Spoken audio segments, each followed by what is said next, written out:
y un saludo a todos los expositores. Es un gusto estar con ustedes nuevamente. Y bueno, en relación al punto que mencionas, en primer lugar quiero señalar que me adhiero absolutamente a todo lo expresado por el doctor Rivera, pues es completamente cierto. Y también quisiera empezar con algunos puntos ah, que me parecen importantes destacar en relación, claro, a la justicia y al contexto actual, porque tiene un enlace muy importante con lo que es la situación de los derechos humanos en el país. La justicia, como bien lo ha descrito el doctor Rivera, está y siempre ha estado en un punto eh, completamente, yo lo calificaría trágico y poco a poco eh, generando mayores vulneraciones a los derechos humanos, sobre todo en casos relacionados con la persecución política, y hemos sido testigos de esto durante los últimos meses, ¿no? Eh, Personas opositoras, defensoras de derechos humanos, representantes de movimientos civiles, eh, están siendo constantemente víctimas de persecución política, y no solo persecución política, no, estas personas no solo están siendo víctimas de actos de criminalización, judicialización, sino también víctimas de actos, en algunos casos, o yo diría en la mayoría de los casos, de violencia estatal, agresiones por parte de las fuerzas del Estado. Me refiero a esas detenciones de representantes de la sociedad civil que se han llevado a cabo con actos de violencia y, me atrevo a decir y a denunciar, obviamente, con actos de tortura. Entonces, la violencia del Estado va en aumento, y esto debería preocuparnos en relación a la situación de los derechos humanos. ¿Por qué? Porque aumenta la conflictividad, la polarización y obviamente la violencia en el país. Quiero referirme también a lo que tú mencionabas, que me parece muy importante, Chiquita, en relación a la situación también de la naturaleza, el medio ambiente. El gobierno del presidente Luis Arce se jacta de ser un gobierno defensor de la naturaleza, el medio ambiente. Cada vez vemos a vicepresidente Choquehuanca organizando eventos, obviamente para lavar la mala reputación que tiene a nivel interno, pero sobre todo a nivel internacional ya el gobierno en relación a estos temas. Pero ¿cuál es lo cierto? ¿Qué es lo que nos dicen los datos y qué es lo que nos dicen los hechos? Que este gobierno ha sido y sigue siendo eh, esencialmente extractivista y destructor del medio ambiente y de la madre tierra. Es un gobierno que da en todo momento beneficio y resguarda los intereses de empresas transnacionales, al igual que empresas nacionales, por encima de los intereses de los derechos de los pueblos indígenas, que son constantemente afectados por estas actividades de carácter extractivo, y esos son hechos, no me estoy inventando, nada más uno tiene que revisar la poca información que hay sobre estas actividades. ¿Y por qué poca información? Porque Bolivia sigue siendo también uno de los países en toda la región, uno de los pocos países, y yo creo que en poco tiempo va a ser el único, que no tiene una ley de acceso a la información. Por lo tanto, en Bolivia estamos inmersos de extractivismo y no tenemos la posibilidad de acceder a la información de estas empresas, de estas actividades. Entonces estamos ubicados en un limbo, ¿no? Hay que hacer referencia, desde mi punto de vista, también a la salud, tomando en cuenta la irresponsabilidad del gobierno en el manejo y la administración de la pandemia, al igual que las constantes campañas de desprestigio y, claro que sí, la violencia ejercida por el Estado en contra de los trabajadores de salud, ¿no? Eh, Desde mi punto de vista, y yo estoy seguro que los demás panelistas estarán de acuerdo conmigo, podemos señalar que la administración de la pandemia y del gobierno de transición no era desde ningún punto de vista tampoco exitosa, pero también estaremos de acuerdo que la administración de la pandemia de este gobierno no es mejor, sino, yo me atrevo a decir también que es 1000 veces peor, por las razones que te he dicho, ¿no? Y esto se puede demostrar claramente con la irresponsabilidad del gobierno al no tener la posibilidad de proporcionar la segunda dosis de la vacuna Sputnik.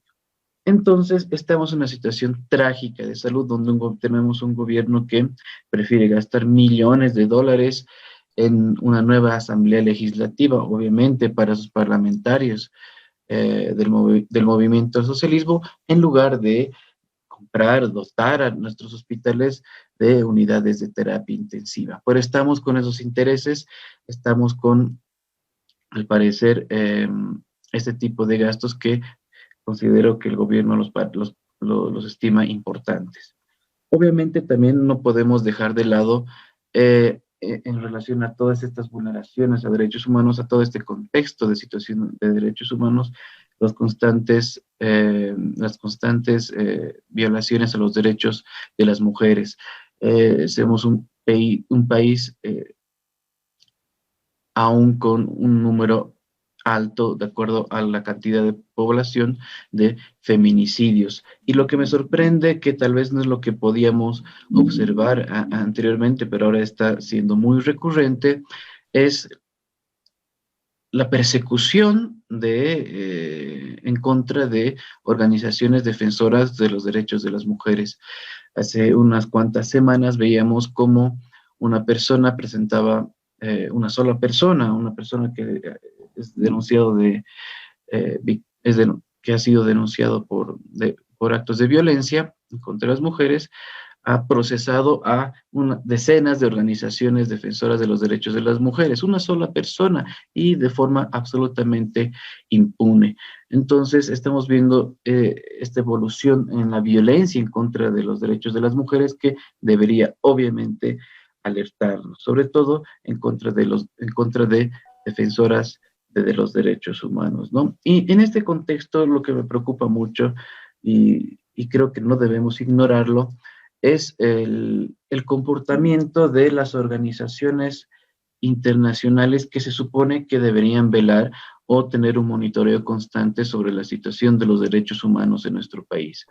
Ya hemos protestado de manera legítima y adecuada anteriormente sobre el silencio, yo diría cómplice, de estos organismos internacionales de protección a derechos humanos en relación al 21F y en relación a los 14 años de violencia y vulneraciones a los derechos del gobierno del expresidente Morales.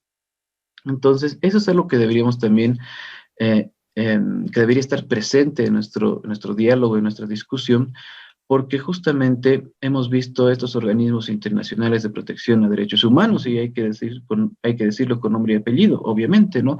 Me refiero a la Comisión Interamericana, al Alto Comisionado de las Naciones Unidas, a muchas ONGs internacionales. Los hemos visto muy activos durante el gobierno transitorio, desde mi punto de vista también, con algunos actos de manera justificada, pero con un silencio casi absoluto y cómplice durante el gobierno del expresidente Morales y ahora también durante el gobierno del presidente Luis Arce. Silencio con actos de tortura en contra de personas que son detenidas de forma arbitraria, silencio con la persecución política, silencio con la pésima administración de la salud, con la falta de dotación de vacunas, silencio con campañas constantes de desprestigio y criminalización en contra de defensores de derechos humanos, silencio con actividades extractivas y el asesinato de un defensor de derechos humanos, como hemos visto con el compañero Lino hace unos días también. Entonces, ¿qué es lo que está pasando? ¿Por qué hay este silencio cómplice? Y eso me lleva al último punto ya para finalizar, que es la impunidad. Impunidad. Tenemos en este contexto, en este análisis en materia de derechos humanos, un alto grado de impunidad en el país. Hablamos de las masacres que ocurrieron durante el año 2019, pero ignoramos las constantes masacres que hubieron también durante el anterior gobierno del expresidente Morales y que han quedado en la impunidad. con un alto número de asesinatos. ¿Y qué ha pasado con esas masacres, no? Me refiero con la masacre en Banduro, en La Asunta, en la cárcel en Santa Cruz. Me refiero a estos actos constantes de asesinatos en contra de opositores políticos, el Hotel Las Américas, han quedado en la impunidad que, en términos jurídicos y teóricos, son considerados también masacres. Entonces, ¿qué ha pasado con el TIGNIS, con los actos de tortura en contra de líderes indígenas de Chaparín, en la localidad de Chaparina? ¿Qué ha pasado con igual las torturas y tratos crueles, inhumanos y degradantes en Tacobo Mora? ¿Qué ha pasado con estos hechos? Hay buenas vulneraciones a derechos humanos y hay malas vulneraciones a derechos humanos. Hay actos que son completamente justificados desde el punto de vista del gobierno y eso no es lo que debería pasar.